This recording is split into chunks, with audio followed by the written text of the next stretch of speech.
اشرح لي صدري ويسر لي امري واحلل عقدة من لساني يفقهوا قولي. السلام عليكم ورحمة الله وبركاته.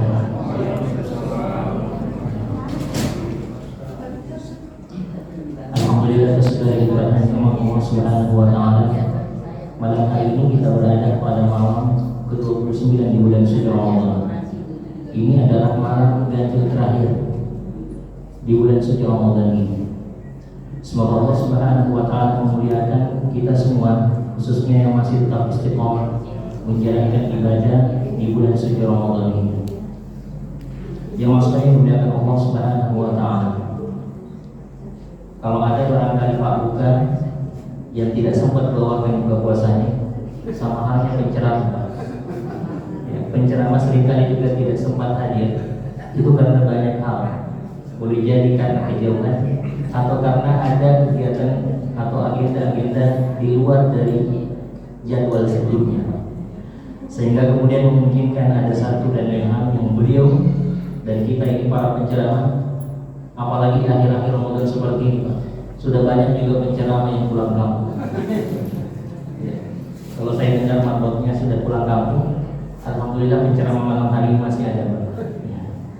Yang sekalian dimuliakan Allah Subhanahu wa taala.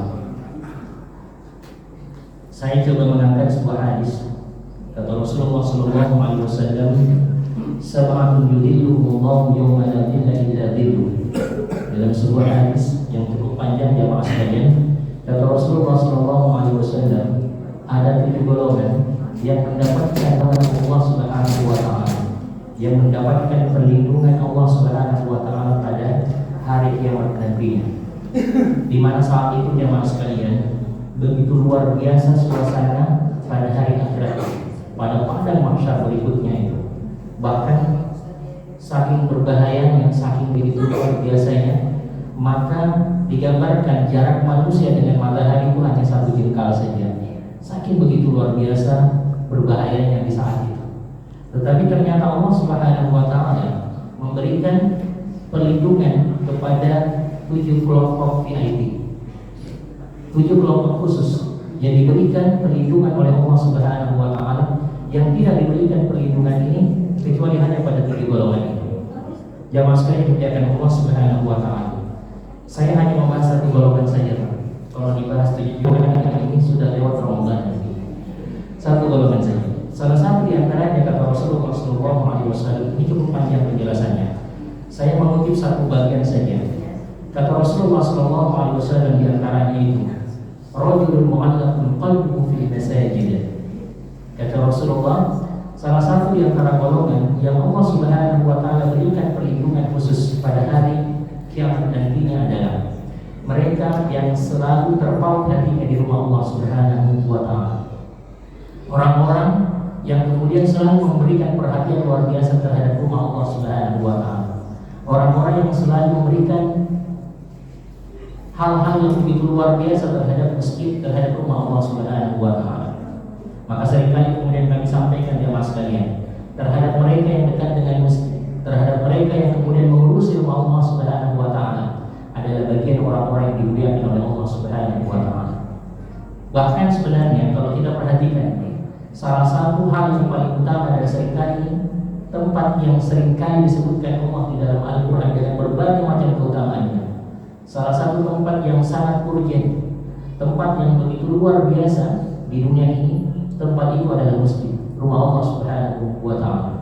Sebelum Ramadan ini jemaah sekalian, ada peristiwa yang kita peringati Isra dan Mi'raj itu. Ya, Isra dan Mi'raj. Perjalanan Isra Mi'raj jemaah sekalian itu perjalanan dari masjid ke masjid. Bukan perjalanan dari pasar menuju pasar. Bukan perjalanan mall ke pasar, mall ke mall, tetapi perjalanan masjid dengan masjid. Itu menunjukkan kemuliaan tempat itu.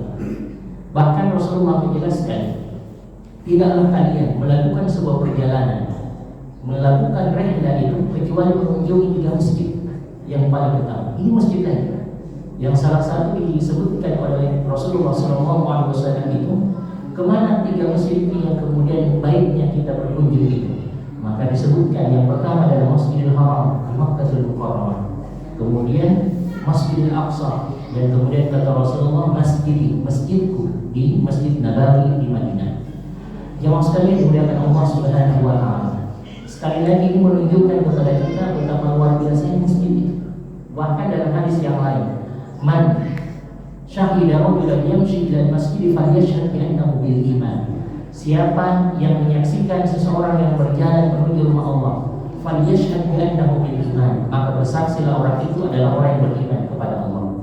Kata Allah dalam Al-Quran, innama ya'muru masajidallah man amana billahi wal yawmil akhir. Bahwasanya mereka yang memakmurkan rumah Allah Subhanahu wa taala, maka tidak perlu Anda ragukan tentang keimanannya. Maka Allah mengatakan, mereka yang memakmurkan rumah Allah Subhanahu wa taala adalah orang yang beriman kepada Allah, adalah orang yang beriman pada hari akhirat. Tidak perlu Anda ragukan tentang keimanannya. Mereka yang mengurusi rumah Allah Subhanahu wa taala, tidak usah mempertanyakan keimanannya kepada hari akhirat, bahwa mereka yang mengurusi rumah Allah Subhanahu wa taala adalah orang-orang yang telah dimuliakan oleh Allah Subhanahu wa taala. Maka Bapak Ibu jemaah sekalian, maka mereka yang kemudian masuk dalam pengurus masjid jemaah sekalian adalah bagian yang luar biasa. Boleh jadi tidak ada insentif di situ. Boleh jadi kemudian kita tidak mendapatkan income apapun, tapi demi Allah, mengurusi rumah Allah Subhanahu wa taala adalah satu di antara kumpulan dan investasi akhirat kita untuk insyaallah kita dimasukkan di dalam rumah Allah Subhanahu wa taala, di dalam surga Allah Subhanahu wa taala. Bahkan dalam sebuah riwayat yang pendek, man kana masjidan banallahu baitan fil jannah. Siapa yang membangun masjid, maka Allah bangunkan dia istana. Dibangunkan dia rumah atau istana di dalam surga Allah Subhanahu wa taala. Kalau hari ini Bapak Ibu di dunia ini kita mustahil rasanya buat istana. Ya, bahkan memiliki rumah saja sudah setengah mati. Dapat rumah tapi tidak mungkin dapat istana. Susah rasanya untuk membangun istana di dunia. Tapi ternyata Allah mudahkan kita untuk mendapatkan istana di dalam surga Allah Subhanahu wa taala dengan cara tentu adalah bagaimana berkontribusi dalam pembangunan masjid. Apakah harus satu orang satu masjid kemudian mendapatkan istana? Tidak. Di dalam riwayat yang lain justru kemudian ditegaskan, walaupun sumbangsi kita hanya sebesar sangkar burung saja untuk kemudian pembangunan rumah Allah Subhanahu wa taala, berkontribusi untuk pembangunan rumah Allah, maka sesungguhnya kita telah berinvestasi untuk mendapatkan dan membangun istana kita di dalam surga Allah Subhanahu wa taala. Jemaah sekalian, kita tidak tahu apa yang kemudian menyebabkan nanti kalau seandainya kita masuk ke dalam surga Allah, kita tidak tahu dari pahala yang mana yang kemudian menyebabkan kita masuk ke dalam surga Allah Subhanahu wa taala. Barangkali satu sak semen yang barangkali kita sempat sumbangkan itu yang menyebabkan kita masuk ke dalam surga Allah. Atau barangkali satu kantong kresek isi buka puasa yang barangkali sempat kita bawakan ke masjid itu yang ternyata yang menyebabkan kita masuk ke dalam surga Allah.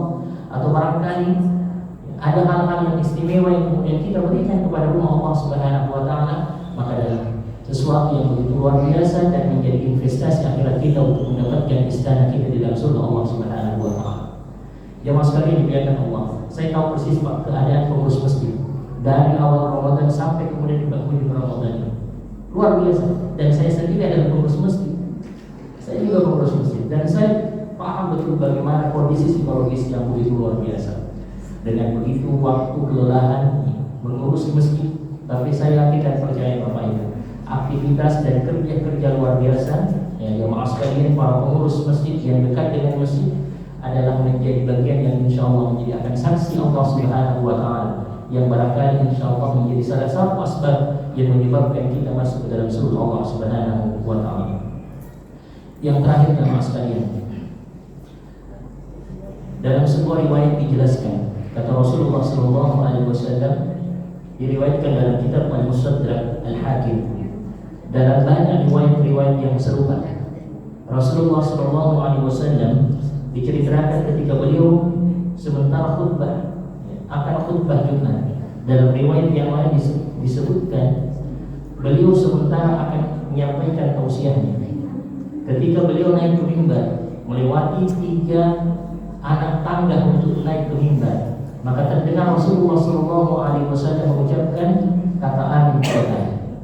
Maka salah satu di antaranya ya, dalam riwayat itu dijelaskan ada yang dimaksudkan Rasulullah memohon kepada Allah kemudian diiyakan oleh malaikat, atau sebaliknya ada yang kemudian disampaikan bahwa malaikat yang berdoa memohon kepada Allah dan didengarkan oleh Rasulullah SAW dan diaminkan oleh Rasulullah. Salah satu di antara tiga hal yang disebutkan dan diaminkan oleh Rasulullah SAW, Rabbina al-furajulin, Rabbina al-furajulin, man adraka Ramadan, fa idza sadaqah falam yughfar lahu. Kata Rasulullah, maka merugilah orang-orang, maka celakalah orang-orang yang mendapati Ramadan, man adraka Ramadan, fan sadaqah tu Ramadan itu, falam yughfar lahu, dan kemudian dosa-dosanya tidak diampuni oleh Allah Ta'ala. Yang mas sekali kemuliaan Allah Subhanahu wa Ta'ala. Harusnya kemudian di penghujung Ramadan ini kita coba mengevaluasi diri kita. Akankah ibadah ini diterima oleh Allah Subhanahu wa Ta'ala, yang kemudian menyebabkan dosa kita dihapus oleh Allah Subhanahu wa Ta'ala? Betapa tidak Bapak Ibu jamaah sekalian, kalau potensi kita ingin mendapatkan dosa di siang hari itu begitu banyak terbuka, tapi terbuka tersebut yang sebenarnya maknanya celakalah orang-orang yang kemudian masuk dalam kategori ini, mendapati Ramadan lalu kemudian tidak diampuni dosanya. Jamaah sekalian muliakan Allah Subhanahu wa Ta'ala, tidak ada jaminan kita akan bertemu dengan Ramadan tahun berikutnya. Tidak ada yang mampu menjamin bahwa nanti kita masih duduk bersama tahun depan melaksanakan tarawih sama-sama. Tidak ada jaminan sama sekali. Boleh jadi ini adalah Ramadan yang terakhir untuk kita. Boleh jadi ini adalah Ramadan yang terakhir untuk kita. Lalu kemudian kenapa tidak mau kita memaksimalkan ibadah kita di hadapan Allah Subhanahu wa Ta'ala? Di penghujung akhir Ramadan ini seringkali disebutkan mereka yang bertahan untuk melaksanakan qiyamul lail, melaksanakan sholat-sholat malam itu hanya pemain-pemain intimal. Ya, barangkali pernah dengar pemain intimal. Barangkali ini yang akan masuk Piala Dunia. Barangkali ini yang masuk ke final. Dan final tidak mesti harus satu orang saja. Final itu mereka adalah orang-orang yang tetap istiqomah menjalankan ibadahnya selama bulan suci Ramadan itu. Demikian yang dapat kami sampaikan. Mohon maaf atas segala kekurangan. Semoga ada manfaatnya. Wassalamualaikum warahmatullahi wabarakatuh.